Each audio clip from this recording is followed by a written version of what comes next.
नमस्कार दोस्तों, मैं आदिश मेरे YouTube चैनल आदिश टेक्नोमी में आपका स्वागत करता हूं। तो दोस्तों, मैं आज आपके लिए लेकर आया हूं एक्सेल का बहुत ही ज़बरदस्त और मैजिकल फॉर्मूला, जिसकी मदद से आप बड़ा से बड़ा काम बड़ी आसानी से कर पाएंगे। दोस्तों, ये एक बहुत ही लॉजिकल और मैजिकल फॉर्मूला है। तो दोस्तों, आज हम यहाँ पर देखेंगे कि इफ फॉर्मूला जो है वो किन पैरामीटर्स और किन आर्ग्यूमेंट्स के आधार पर काम करता है, उसको हम इस वीडियो में देखेंगे। और इन तीन आर्ग्यूमेंट को आप यदि ध्यान से समझ लेते हैं तो मैं इस बात की गारंटी लेता हूं दोस्तों कि आप इस फॉर्मूले को कभी लगाना नहीं भूलेंगे। तो दोस्तों, इन तीन आर्गुमेंट को आप ध्यान से देखिए ताकि हम इस फॉर्मूले का उपयोग बड़ी आसानी से कर पाएंगे। तो चलिए दोस्तों, हम स्टार्ट करते हैं। तो दोस्तों, आप यहाँ पर देख रहे हैं कि यहाँ पे स्क्रीन पे आपको एक फॉर्मूला दिखाया गया है। तो दोस्तों, मैं आपको इसको डिटेल में समझाना चाहूँगा। तो दोस्तों, ये फॉर्मूला जो है, सबसे पहले हमें इसे एक काम देना होता है। हमें इसे काम देना होता है, एक कंडीशन देना होती है। तो हम सबसे पहले इस फॉर्मूले को हम देते हैं इसका काम। तो इसे एक्सेल की लैंग्वेज में लॉजिकल टेस्ट के नाम से जाना जाता है। ये हमारा पहला आर्ग्यूमेंट कहलाता है दोस्तों। तो हमने यहाँ पर सबसे पहले इसे काम असाइन कर दिया कि आप ये काम आपको करना है और इसके लिए ये कंडीशन आपको रहेगी। तो हमने इसको सबसे पहले एक काम दे दिया जिसे हमने एक्सेल की लैंग्वेज में, इस फॉर्मूले की लैंग्वेज में लॉजिकल टेस्ट कहा। दोस्तों, उसके बाद ये फॉर्मूला हमसे पूछता है कि ये जो आपने कंडीशन दी है, ये जो आपने मुझे काम दिया है, यदि ये काम पूरा कंप्लीट हो जाता है, मैच हो जाता है, एग्जैक्ट मैच हो जाता है, तो मुझे क्या करना है। तो हमें इसे फिर एक वैल्यू को दिखाना होता है या उस वैल्यू को उसको बताना होता है कि आप ये वैल्यू दिखा दो, ये इस लोकेशन से इस वैल्यू को उठा के दिखा दो।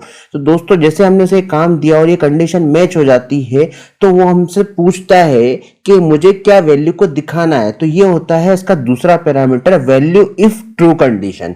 तो यहाँ पर हमें वो सेल का लोकेशन डालना होता है जब ये कंडीशन को मैच हो जाता है। तो दोस्तों, आपने देखा कि ये दूसरा पैरामीटर भी हमारा, दूसरा आर्गुमेंट भी हमारा कंप्लीट हो गया।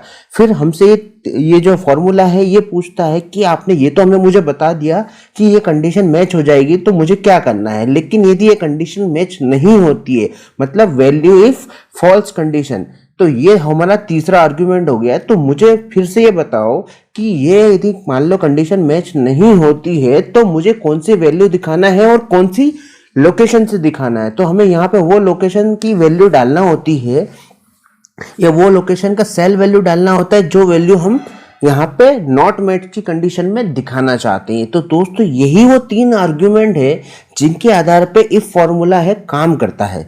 तो दोस्तों, आप यदि इन तीन पैरामीटर को समझ चुके हैं तो आप इस फॉर्मूले को कभी नहीं भूलेंगे, बड़ी आसानी से आप इसको लगा सकते हैं। तो दोस्तों, हम कुछ एग्जाम्पल के माध्यम से इसको समझेंगे और डिटेल में। तो चलिए दोस्तों, हम देखते हैं।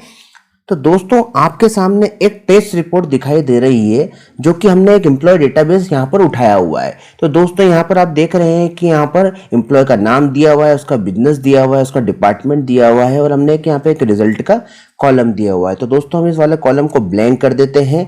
अब दोस्तों, जैसे यहाँ पर आपको एम्प्लॉय का पूरा डेटाबेस दिया हुआ है, तो हमारा पहला आर्गुमेंट क्या बोलता है, हमें इसे काम देना होता है। तो दोस्तों, हम एक एग्जांपल के रूप में मान लेते हैं कि यहाँ पर हमें उन एम्प्लॉय का नाम निकालना है जिन एम्प्लॉय का बिजनेस 35,000 से कम है। तो दोस्तों, ये हमारा पहला आर्गुमेंट यहाँ पर हो गया। तो हम इसको एक्सेल की लैंग्वेज में समझेंगे। सबसे पहले हमने इक्वल का यूज किया, फिर हमने यहाँ पर इफ लगाया, फिर ब्रैकेट लगाया। अब दोस्तों, हमें यहाँ पर आप देख रहे हैं ये सबसे पहला आर्गुमेंट आता है लॉजिकल टेस्ट। तो दोस्तों, ये लॉजिकल टेस्ट हमें यहाँ पर देना है, हमें इसको पहले काम देना है। तो हमने इसको सबसे पहले क्या बोला था कि आपको उन एम्प्लॉय का बिजनेस उठाना है जिनका बिजनेस 35,000 से कम है। तो हमने देखा कि ये बिजनेस कौन से कॉलम में दिया हुआ है, कौन से सेल में दिया हुआ है। सबसे पहले हम उस सेल वैल्यू पे जाएंगे। तो आपने देखा कि ये सेल वैल्यू जो है ये ई कॉलम में है और E6 सेल वैल्यू हमें, हमारा यहाँ से टेबल स्टार्ट हो रहा है, तो हमने E6 सेल वैल्यू को सिलेक्ट किया। तो हमने बिजनेस वाली सेल को सिलेक्ट कर लिया। अब हमारा कंडीशन क्या आती है कि जिनका बिजनेस 35,000 से कम हो। तो यहाँ पर हमने लेस देन सिंबल का यूज किया, फिर हमने यहाँ पे लिखा 35,000। अब 35,000 हमने लिख दिया। तो ये हमारा दोस्तों पहला आर्ग्यूमेंट, पहला पैरामीटर कंप्लीट हो गया। फिर हम कॉमा का यूज करेंगे। अब हमसे ये फॉर्मूला पूछ रहा है कि ये कंडीशन मैच हो जाती है, मतलब आप यहाँ देख रहे हैं वैल्यू इफ ट्रू कंडीशन। तो यदि ये कंडीशन मैच हो जाती है तो मुझे कौन से कॉलम का डेटा शो करना है, कौन से कॉलम की वैल्यू शो करना है, उसकी मुझे लोकेशन दो। तो हमने देखा कि उन एम्प्लॉय का नाम हमें यहाँ पर चाहिए। तो सबसे पहले हम यहाँ पर एम्प्लॉय नेम वाली सेल लोकेशन डाल देंगे। यहाँ पर आप देख रहे हैं कि ये C6 सेल वैल्यू हमने सिलेक्ट कर ली। फिर दोस्तों हम यहाँ पे हमने वैल्यू इफ ट्रू कंडीशन में तो उसको काम दे दिया। फिर हम यहाँ पर कॉमा का यूज करेंगे। अब ये फॉर्मूला हमसे पूछ रहा है कि ये कंडीशन मैच नहीं होती। आप देख रहे हैं यहाँ पर तीसरा पैरामीटर और तीसरा आर्गुमेंट क्या है, वैल्यू इफ फॉल्स कंडीशन। तो दोस्तों उसने पूछा कि हमसे ये कंडीशन मैच नहीं होती है तो मुझे क्या दिखाना है या क्या आप लिखना चाहते हैं। यदि हमारे पास कोई वैल्यू हम किसी कॉलम से उठाना नहीं चाहते, हम यहाँ पे लिखना चाहते हैं, जैसे हमने यहाँ पे एक ब्रैकेट के अंदर लिख दिया नो रिक्वायरमेंट, तो हमने यहाँ पे लिख दिया नो रिक्वायर्ड। तो दोस्तों जब भी हम कोई टेक्स्ट वैल्यू डालते हैं तो यहाँ पर हमें उसे इन्वर्टेड कॉमा में ही लिखना होता है, क्योंकि टेक्स्ट वैल्यू यदि हम इन्वर्टेड कॉमा में नहीं लिखेंगे तो यहाँ पे वो एरर आ जाएगा। तो दोस्तों हमने यहाँ पे उसको नो रिक्वायरमेंट डाल दिया। फिर हम यहाँ पर ब्रैकेट को क्लोज कर देते हैं। तो दोस्तों ये हमारा जैसे हम इसको एंटर करते हैं तो आप देखेंगे कि यहाँ पर लिखा हुआ आ गया नो रिक्वायरमेंट। तो दोस्तों इस फॉर्मूले को हम कॉपी करके पूरी नीचे तक की टेबल पे पेस्ट कर देते हैं। अब आप देखेंगे दोस्तों जिसका बिजनेस 35,000 से कम था उसके आगे लिखा हुआ आ गया नो रिक्वायरमेंट। क्यों, देखिए आप रमेश के आगे लिखा हुआ आ रहा है 40,000 बिजनेस आ रहा है, तो इसके आगे हमारा रिजल्ट आ गया नो रिक्वायरमेंट। अब विजय, इसका 35,000 से कम का बिजनेस था 34,600, तो यहां पर हमारे पास लिखा हुआ आ गया नो रिक्वायरमेंट। सॉरी, इसमें विजय का जो है यहाँ पर बिजनेस आ रहा है 34,600, तो उसका नाम आ गया क्योंकि हमने उसको कंडीशन क्या दी थी, उन एम्प्लॉय का नाम हमें चाहिए। और जिसका बिजनेस 35,000 भी था तो यहाँ पर उसने उसका नो रिक्वायरमेंट लिख दिया क्योंकि हमने उससे कम की बात करी थी।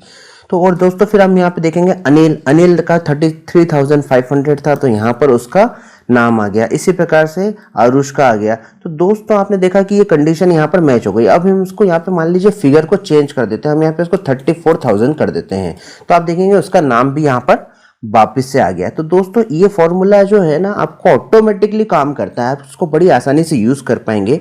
तो दोस्तों हम यहाँ पर जिस तरह से हमने ग्रेटर देन और लेस देन सारे सिंबल्स का यूज कर सकते हैं, हमने यहाँ पर जो है लेस देन वाले सिंबल का यूज किया है, हम यहाँ पर इक्वल वाले सिंबल का यूज कर सकते हैं। दोस्तों मैं आपको बता देता हूँ साइड में कि हम किन किन सिंबल्स का यूज इसमें कर सकते हैं। तो दोस्तों यहाँ पे हम ग्रेटर देन सिंबल का यूज कर सकते हैं, लेस देन सिंबल का यूज कर सकते हैं, इक्वल का यूज कर सकते हैं और यहाँ पर नॉट इक्वल का यूज कर सकते हैं।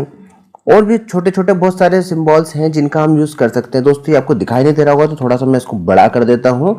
तो ये आप देखेंगे कि यहाँ पर हमने इन सिंबल्स को देखा कि ये सारे सिंबल्स का हम यूज आपको कर सकते हैं। तो दोस्तों आप इन एक एग्जांपल में आपको और दिखा देता हूँ ताकि आपको थोड़ा सा उसमें हेल्प हो जाएगी। तो दोस्तों जैसे हम यहाँ पर हमने लेस देन का यूज किया उसी प्रकार से ग्रेटर देन का यूज किया था। अब हम लेस देन का भी यहाँ पे यूज आपको बता चुके हैं। ग्रेटर देन का उपयोग सेम एज इट इज ऐसा होगा। हम यहाँ पे इक्वल का यूज करके देख लेते हैं एक बार। तो चलिए दोस्तों यहाँ पर हम इक्वल का यूज करते हैं। हमने सबसे पहले लिखा इफ, ब्रैकेट लगाया। अब हम चाह रहे हैं कि जिसका डिपार्टमेंट वॉइस हो उसका नाम यहाँ पर आए। तो हमने सबसे पहले उसको ये डिपार्टमेंट कौन सा है तो उसकी सेल लोकेशन दे दी। ये हमारा F कॉलम में, तो हमने F6 लोकेशन दे दिया, इक्वल का यूज किया। अब हमने देखा यहाँ पे कि वॉइस हमने यहाँ पर टेक्स्ट में लिख दिया। जैसे मैंने आपको बताया था कि टेक्स्ट हमेशा इन्वर्टेड कॉमा के अंदर आएगा, तो हमने यहाँ पर डाल दिया वॉइस। फिर हमने यहाँ पे ये हमारा पहला आर्गुमेंट कंप्लीट हो गया, कॉमा का यूज किया। फिर हमने उसका यहाँ पे जो हम उसको वैल्यू इफ ट्रू कंडीशन में उसका नाम देना चाहते हैं, हमने यहाँ पे C6 वैल्यू सिलेक्ट कर लिया, फिर कॉमा का यूज करा।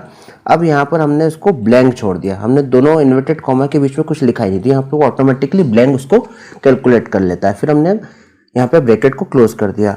अब आप देखेंगे कि यहाँ पर वो फॉर्मूला रिजल्ट आ चुका है। इस फॉर्मूले को हमने कॉपी करके नीचे तक पूरा टेबल तक पूरा पेस्ट कर दिया है दोस्तों। तो आप देखेंगे कि आपका रिजल्ट आपके सामने आ चुका है। तो दोस्तों हम यहाँ पर देखेंगे जैसे हमने यहाँ पर डाला था वॉइस प्रोसेस, उसके सामने उसका नाम आ जाए। तो आप देख रहे हैं कि वॉइस के सामने रमेश का नाम आ गया है और इसके सामने भी डिपार्टमेंट वॉइस है तो इसका नाम भी आ गया। अब बाकी जो डिपार्टमेंट के नाम थे वो यहाँ पर अलग थे, इस कारण से इनका नाम नहीं आया। यदि मान लीजिए हम एग्जाम्पल में यहाँ पे इसे वॉइस कर देते थे कि इसका नाम भी यहाँ पर आ चुका है, हमने इसको भी वॉइस कर दिया, इसका नाम भी यहाँ पर आ चुका है। और मान लो हम यहाँ पर इसको सेल्स कर देते तो यहाँ से ये ऑटोमेटिकली हट गया। तो दोस्तों इस प्रकार से आप सारे सिंबल्स का यूज कर सकते हैं। यदि मैं सारे सिंबल्स का यूज करना आपको बताऊंगा तो दोस्तों वीडियो बहुत लंबा हो जाएगा। तो आप इसको खुद से प्रैक्टिस करिए और यदि कोई समस्या आती है तो आप हमें नीचे कमेंट बॉक्स में बताएं ताकि मैं उस समस्या का आपको समाधान बताऊंगा। तो दोस्तों आप इस प्रकार से सारे सिंबल्स का यूज करके देखिएगा और इस वीडियो को आप पॉज कर करके इस यूज कैसे हमने यूज किया है वो आप देख सकते हैं। तो दोस्तों जैसे हमने यहाँ पर ये जो मैनुअल जो फिगर्स डाले हैं, यदि हम चाहते हैं कि ये सारे फिगर्स भी ऑटोमेटिक उठ के आए तो हम वो भी यहाँ पर कर सकते हैं। तो दोस्तों जैसे ये आपने वॉइस यहाँ पे लिखा हुआ है, अब मैं चाहता हूँ कि ये वॉइस भी हमें यहाँ पर मैनुअल ना डालना पड़े, ये ऑटोमेटिकली किसी सेल से उठ के आ जाए। तो दोस्तों हम जैसे मैं यहाँ पे आपको लिख देता हूँ, ये वॉइस हमने यहाँ लिख दिया कि ये यहाँ से उठ के आ जाए, क्योंकि हमने इसको कंडीशन, क्योंकि अब जब भी हम इसको डालेंगे तो ये चीज़ें चेंज होती जाएंगी। तो हमने क्या करा, ये यहाँ से इसको हटा देते हैं। अब हमने इसकी सेल की लोकेशन यहाँ से पिक कर ली। अब यहाँ से पिक करने के बाद हमने उसको एंटर कर दिया। अब ये देखेंगे आपकी ये फॉर्मूला अभी भी काम वैसे ही कर रहा है। अब हमने इसको नीचे तक पेस्ट कर दिया।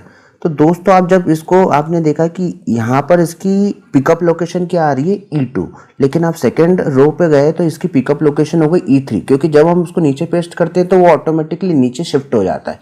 लेकिन हमें नीचे शिफ्ट नहीं करना है क्योंकि नीचे वाली सेल तो ब्लैंक है।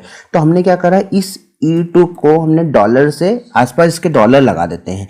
डॉलर का हम जैसे ही उपयोग करते हैं तो ये सेल जो है फ्रीज हो जाती है। अब बाकी की सारी वैल्यू चेंज होती रहेंगी, लेकिन ये हमने E2 वाली जो सेल लोकेशन है इसको हमने फ्रीज कर दिया है। हमने इसको नीचे तक कॉपी करके इसको पेस्ट कर देंगे तो आप देखेंगे कि यहाँ पर ये जो है फ्रीज हो गया है। अब हमने लोकेशन वहाँ से उसको उठा ली है। तो आप देखेंगे कि ये पूरा फॉर्मूला अब ऑटोमेटिक हो गया है।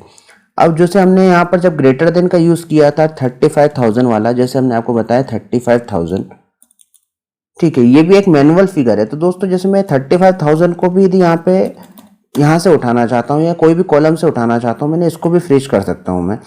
तो आप देखेंगे कि हमने यहाँ पर इसको F2 लोकेशन को फ्रीज करके यहाँ से डेटा उठा लिया। तो दोस्तों इसी प्रकार से जो है हम पूरा डेटा यहाँ पर उठा सकते हैं। हमने यहाँ पे ग्रेटर देन का यूज़ कर लिया, हम यहाँ पर लेस देन का यूज़ करके देख सकते हैं। तो ये पूरा डेटा यहाँ से ऑटोमेटिकली उठ के आ जाता है पूरा। तो दोस्तों आपने देखा यहाँ पर इफ़ का बेसिक यूज़। तो दोस्तों इफ़ में मल्टीपल कंडीशंस का भी यूज़ किया जाता है। इफ़ के साथ में आप एंड फंक्शन का यूज़ कर सकते हैं और फंक्शन का यूज़ कर सकते हैं। तो दोस्तों हम आने वाले नए वीडियो के अंदर इसको इफ़ का एडवांस यूज़ आपको दिखाएंगे, उसको पूरा कवर करेंगे। और दोस्तों यदि आप हमारे पुराने वीडियो देखना चाहते हैं तो डिस्क्रिप्शन में उन सभी फॉर्मूला का लिंक दिया हुआ है, वहां से आप अपना ये फॉर्मूला देख सकते हैं और अपनी एक्सेल की स्किल्स को डेवलप कर सकते हैं। और दोस्तों आप हमें कमेंट जरूर करिएगा ताकि आप कौन से नए वीडियो के बारे में वीडियो चाहते हैं तो हमें उससे एक मदद मिलेगी। तो दोस्तों आपको यदि ये वीडियो पसंद आया है तो इस वीडियो को लाइक तो बिल्कुल बनता है दोस्तों, और आप हमारे चैनल को सब्सक्राइब करें, इस वीडियो को लाइक करें, शेयर करें और नोटिफिकेशन वाले बेल को क्लिक करें ताकि आने वाले नए वीडियो का नोटिफिकेशन आपको मिलता रहे दोस्तों। धन्यवाद दोस्तों।